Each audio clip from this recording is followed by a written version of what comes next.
jeunesse. Oui. Nous te connaissons pas moun. Voilà, allez. Nous connaissons pas moun. Yeah. Nous connaissons pas tapsien. Oui. Jodi a, ni clair et li net. Allez. Nous bail Jovenel jusqu'à midi pour dire nous ça l'a dit là parce que nous même c'est dans la rue et la rue nous pral prendre.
René Sylvestre. Oui.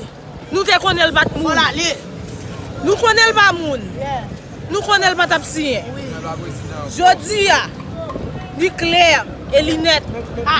Nous bail Jovenel jusqu'à midi pour dire nous ça la dit là parce que nous même c'est dans la rue et la rue nous pral prendre. Parce que ouais si ça la police a fait elle pour jouer plier pour nous. Parce que nous habitués déjà. Je dis à nous qu'on seul bagaille n'a dit. Oui, peuple là, rend la rue parce que je dis à n'a gardé un pays, nous a gardé ti moun yo dans la rue. Je dis à la nous pas prendre encore. Je dis à pas de route par bois. Pas de route par bois. Article 134-2. Je dis à n'a demandé n'a dit on l'autre bagaille encore. Parce que quand pile moun dans pays a que peuple là pas quoi lan yo. Le cas de Lambert, peuple là pas quoi lan yo. Parce que nous connaissons moun ça yo c'est démagogue. C'est démagogie à fait. Répression par répression, Jovenel pas président. Haïti, mesdames et messieurs, Méga Média.